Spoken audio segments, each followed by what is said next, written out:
What's up, everybody? Back here with Crossworld TCG. We got something a little bit different for you guys today, but it's not every day that you get to profile a regional winning deck for any card game. So we decided to have our buddy here, the King of Swing, the Master of Disaster, the Earl of Demise himself, Chris Ng, show you his regional winning deck profile. What'd you play? I played Trickstars. All right, let's get into it. Alright, so last week I played at San Jose Regionals. There were 350 people. I went 9-0 undefeated after Swiss. This deck is a bit late. Just a lot happened this week. So I am very excited to give you this deck profile. So for the deck, I played Trickstars. It was pretty standard. The list was pretty much like before the whole pendulum thing happened. Normally you're supposed to run a bunch of traps, but I took a more traditional route with this.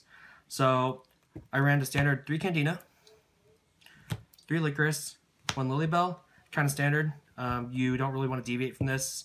Out of all the Trickstars, I'd say Lilybell is probably the strongest one. She enables all your plays, so it really sucks when you banish her. I played 9 hand traps, Drone Lockbird, can't go without it, 3 Ghost Ogre, and 3 Ash. Everything was clutch all day. I drew them when I needed them. The Drone Lockbird is probably the strongest hand trap in the meta right now, due to how much drawing and searching True Draco does, and sometimes Pendulum Magician.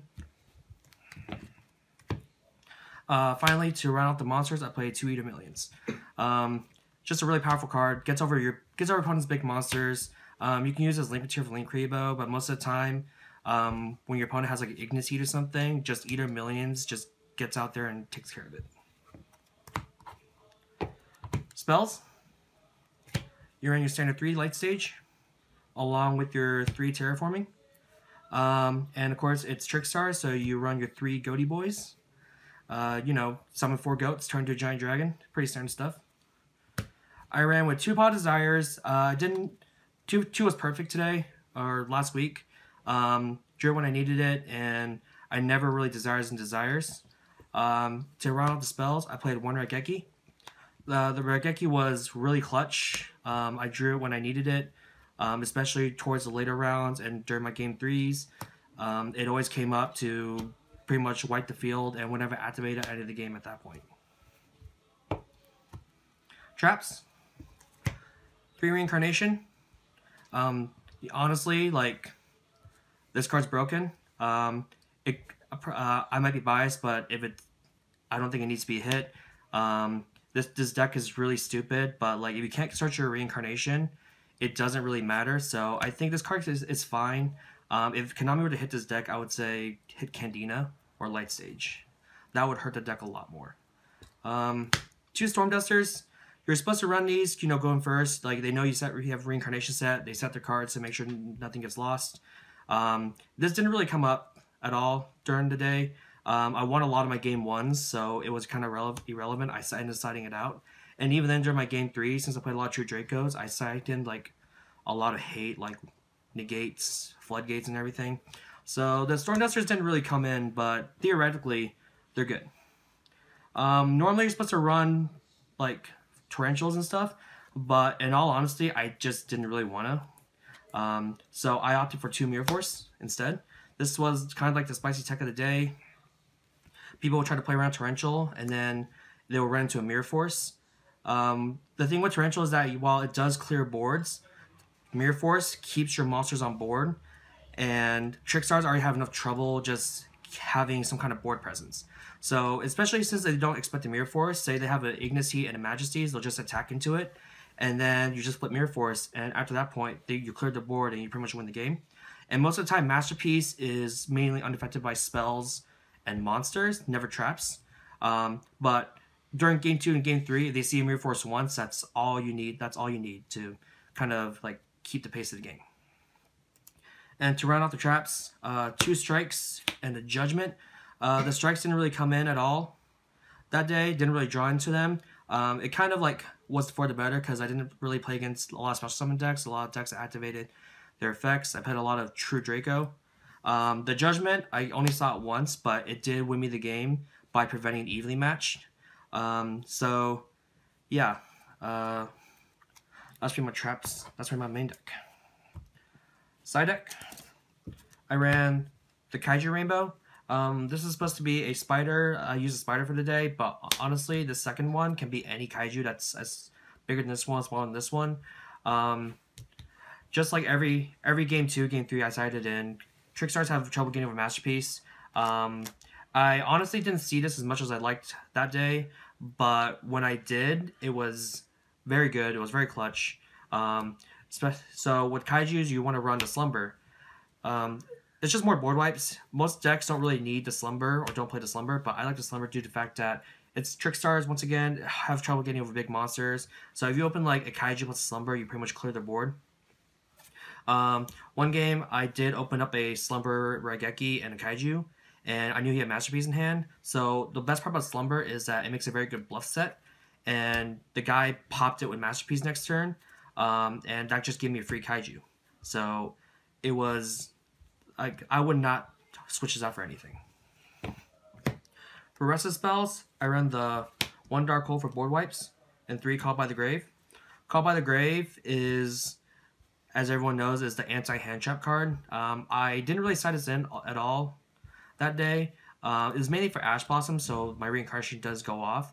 But throughout the entire day, I only saw it once, one game, and it didn't really matter at that point. But it's there in theory, and I think it's really good, especially if you're playing Trickstars. And like if they draw you, you have a Candina. While we do play a lot of hand traps, it does lose to hand traps as well. Traps. Started off with 1 order, 1 warning. I wasn't going to play Imperial Order originally, but I couldn't find like a 15th card. So I just put an order, and it did win me a match that day. It was against Goki, round 6 actually. The Goki deck was really cool, but it ran a lot of power spells. And the whole point of this is to negate Twin Twisters, negate like other scapegoats and everything. Sometimes even field spells, like especially Diagram. And the warning is literally for Masterpiece. Even like if you're going second or something, you prevent the Masterpiece while going first to the hand traps, and you open warning, the Masterpiece is not coming out. I cited this in like every game I was going first or second, because as you know, the spell cards is on resolution you tribute summon. So they tribute summon, they lose 2 of their cards from Masterpiece, you just flip the warning, and then boom, their summon is gone for that, and they just lost 2 cards. This came up like a decent amount of times. 2 anti-spell for the Pendulum matchup.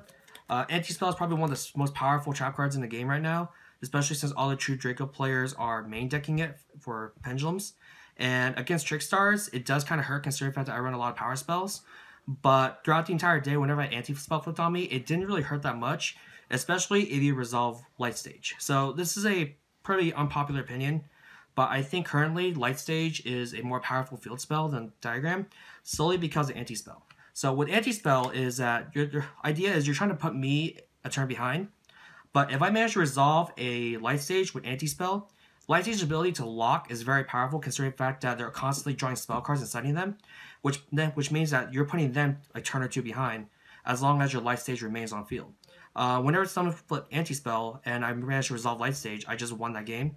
I was able to hit cards like Card of Demise, Dualities, even like some spell cards, power spells. Finally, D-Barrier for the Pendulum matchup. Kind of self-explanatory. Doesn't really speak for itself. Extra deck. So I have my buddy Logan from Crossworld here to make these tokens for me. They're pretty nice. Came up all day because of Scapegoat.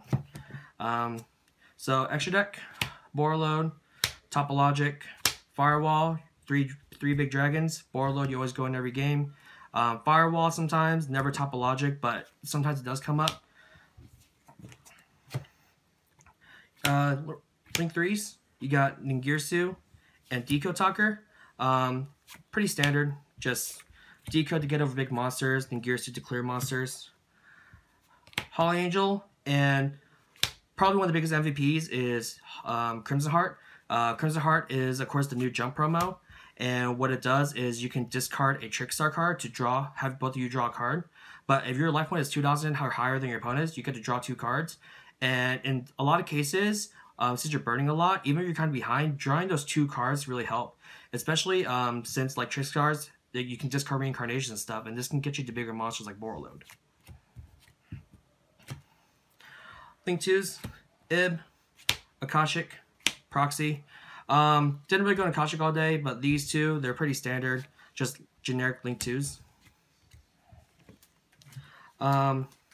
This is Radiant, Link Spiders. The Link Rebo just to start out for scapegoat plays. I ran 2 Link Spiders because I didn't really have anything else to run. But I would trade this out for something else. But these cards they're just there to rank up essentially, or link up. Finally, the 1 Break Sword. 2 Licorice, overlay, pop a card. Just gets over cards. It's a good utility card. That's really it. All right, Chris, pretty sweet deck profile. Any final shout-outs or things you wanted to mention? The event was cool. I originally wasn't going to plan on going. Like, I just showed up, paid in, bought my packs, pulled an Electromite. Like, oh, cool, I made my money back. And I wasn't even really going to try that day, but I ended up winning. And during, like, around round 7, it was just, the amount of energy I got from everyone was amazing. Everyone from Chico Boys, everyone that I met at the regional just talked to me. So I'd like to give a few shout outs. Definitely shout out to the Chico Boys for giving me all the support. Logan here, Joey, especially since the fact that I bought his ashes. Y'all should definitely subscribe to his channel. It's gonna be great. Some boys from Team Jobber, Mark, shout out to him for being so supportive all day and taking my Pendulum Magician deck, so I play Trickstars. Corey, he's from Team Jobber. He was my round 8 opponent. He just hyped me up, made sure like I kept playing. Those two gave me so much support that day. Shout out to my little brother. He didn't know I went, and when I told him, he was pretty surprised. I was hoping to hopefully get his deck profile, and he'll see it, and he'll be even more surprised about that. Shout out to Joey Alamina. I met him like 2 regionals ago, and we became pretty fast friends over Pendulum Magicians. And he was so supportive that day too. Like, I just felt everyone's energy that day, and it was such a good time. Shout out to my girl Beth. She gave me the map that was used in his deck profiles for my birthday.